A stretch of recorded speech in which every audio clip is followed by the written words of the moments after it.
Hello everyone, Mr. Motier here. In this lesson we're going to be looking at subtracting numbers using the base 10 blocks. So let's look at that now. Let's say that I have the number 31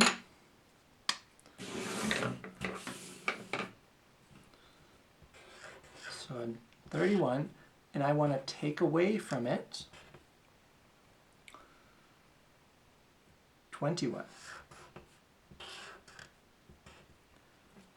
So I'm doing 31, take away 21, and I want to know how many I have left.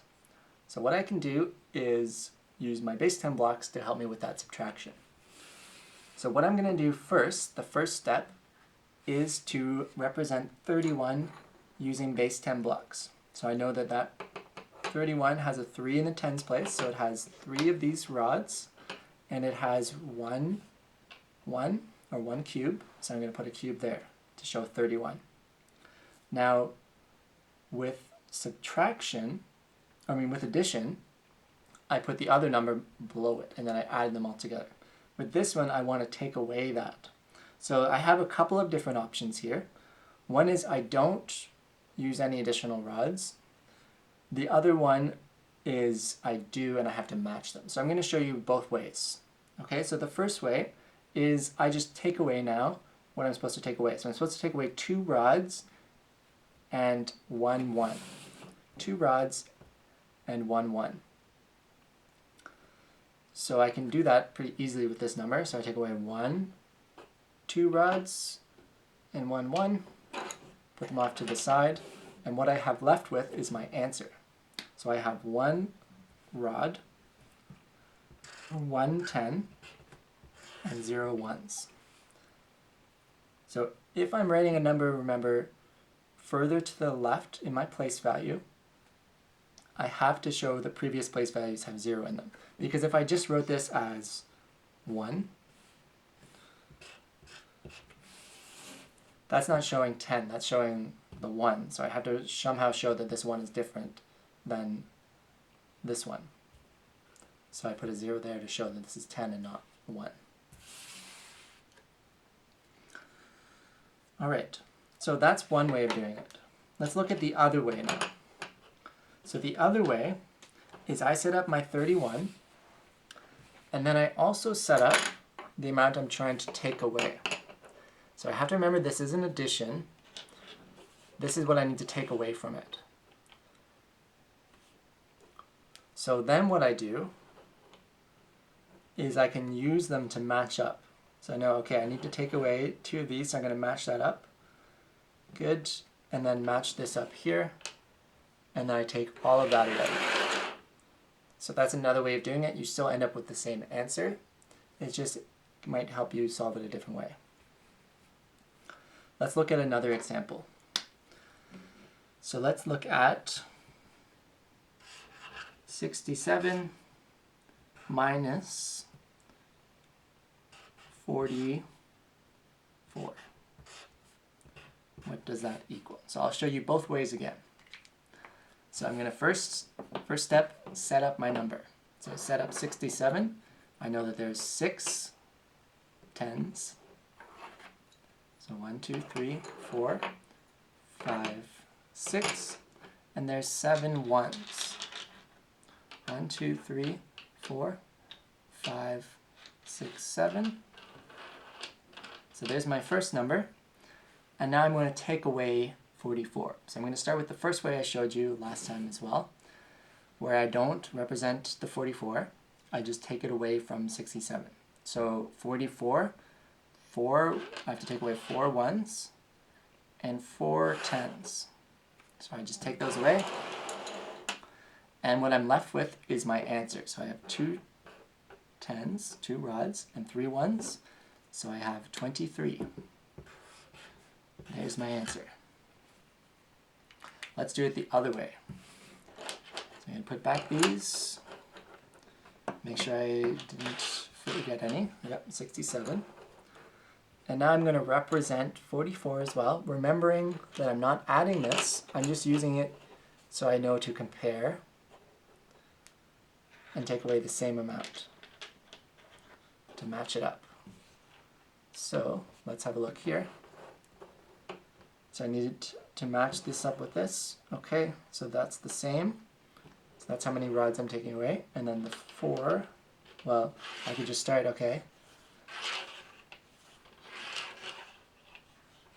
There, now I know I've taken away the same amount. I move all of that off to the side, and again I'm left with my answer, which is 23. Now we're going to look at some problems that are a little bit trickier. And in the first two problems, it was pretty easy because I had the right amount of ones to take away, but sometimes that's not always going to be the case, and you're going to need to borrow. So I'm going to show you that now. So why don't we start with what we have? So we start with 23, and I want to take away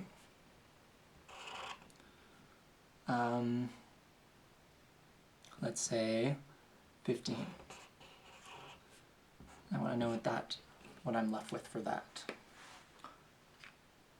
So you can always start off looking at a question and asking yourself, can I do it? Does it make sense? Can I start with 23, take away 15, and have some left over? The answer is yes for that. And how I know is going back to one of the first lessons we did, which was comparing numbers and finding which number was bigger. Remember, I always look at the tens place first, or the place value that's furthest to the left, in this case the tens, and I see which number is bigger. In this case, the 2 is bigger than the 1, so I know that this number is bigger than this number. So I know that if a number is bigger than the number I'm subtracting from it, then I know that I can do it. But if this number was smaller, then I know I can't take away that many because I don't have that many to start with. So in this case, they're the same. And remember, if this were both 1s, I would go here and compare them. And if this one had 1s that were bigger than this one, then I know I could still do it. Okay? So I know I can do this problem. Now it's just a matter of doing it. So 23 take away 15. So I have 23 here. And I need to take away 15 from it. So I know I need to take away 1 rod and 5 1s. Now the problem is, I don't have 5 1s, do I? I only have 3 1s. So what can I do? Well, the first thing I could do is I could just start with the rods, because I know, okay, I have to take away 1 rod in 15. So I'm going to take away one of these rods. And I've done the first part. Now I only need to take away 5 1s. I can't do it with what I have right now, because I only have 3 1s and 1 rod. But I do know that if I trade in this rod, I can trade it in for 10 1s. So what I'm going to do is trade this in for 10 1s, and then I'll have a lot of 1s, and I can take away 5 from those ones. So let's trade in this rod for 10 1s. So 1, 2, 3, 4, 5, 6, 7, 8, 9, 10. So there's my 10 1s. It's important as soon as I do this, I take this away so I don't accidentally count it again with my answer. So I'm taking it away. Now this is my number. It's the same number as before, but now I can easily take away 5 1s from it. So I'm going to count out 5 1s. 2, 3, 4, 5. Take away my 5 1s. And what I'm left with is my answer. Now if there's 10 1s here, then I would again trade them for a rod. But I already kind of know from my problem that that's not going to be the case. Otherwise, at the start, I could have done that, easily taken away the 1s. So I know there's not going to be 10 1s here. So 1, 2, 3, 4, 5, 6, 7, 8. So my answer here is 8. I'm not going to show you the second way, because for our next example, I'll show you the second way. So we're going to do a similar question where I have to borrow. So let's start with 54. And I'm going to take away 27. 54, take away 27. So let's set it up. I need 5 rods, 5 10s, and I need 7 1s.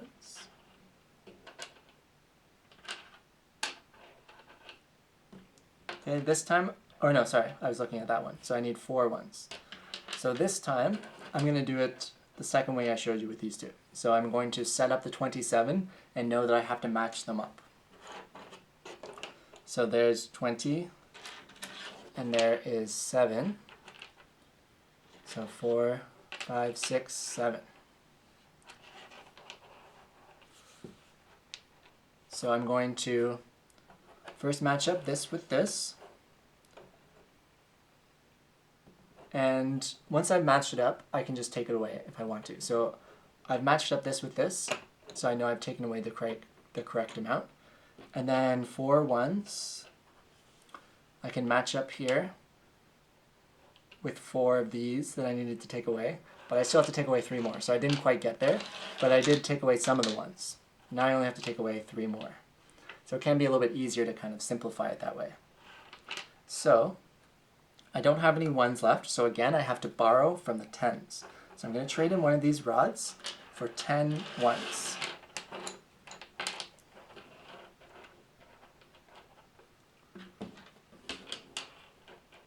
So there's my trading in this rod to get 10 1s. It's still showing the number I had before, I just made the units smaller. And now I can easily match up the 3 that I need left with the 3, take them away. What I am left with now is going to be my answer. So I'm left with 2 10s and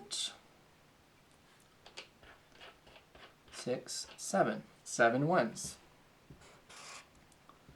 So this was a case where 54 was actually double 27 because I took away 27 and I still had 27 left.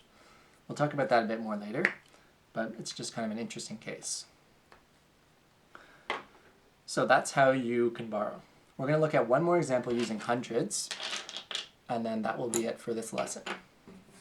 So let's do a nice big number. Let's do 128. Take away 79.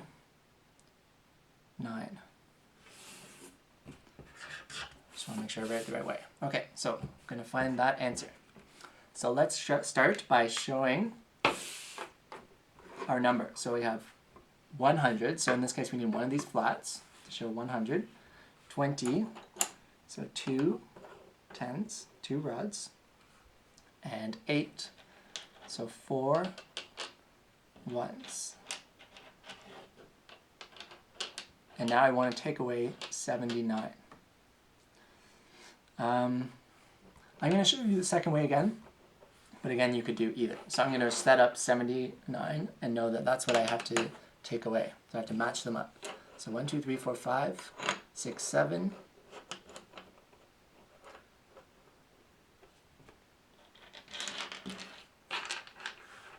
1, 2, 3, 4, 5, 6, 7, 8, 9. So there is 79. Okay, so let's take it away. So let's start by taking away the rods that I can.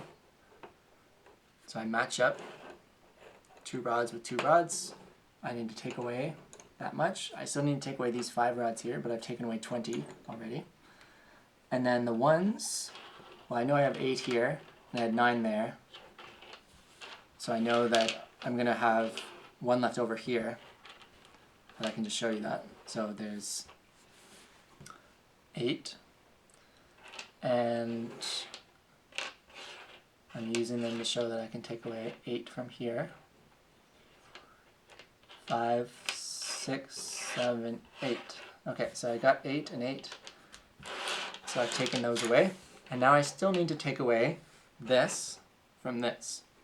But the problem, of course, is that this I can't break this apart, right, to actually get the rods I need. So I'm going to have to trade it in.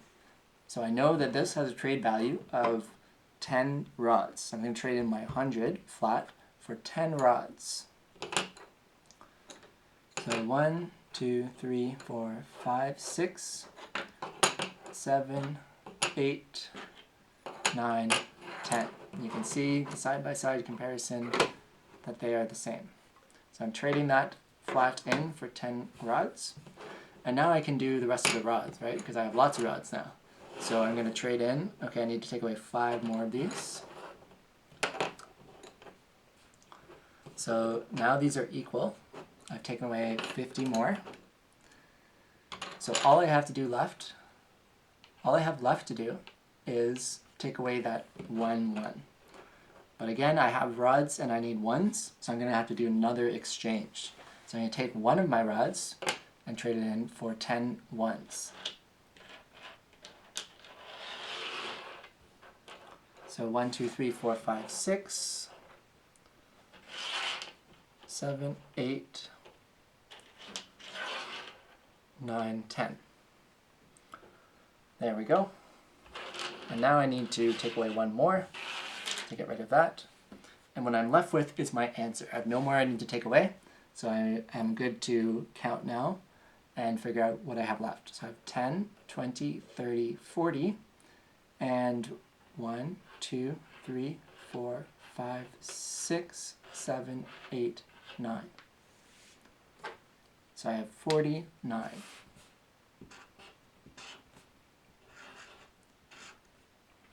So I know that 128 take away 79 is 49.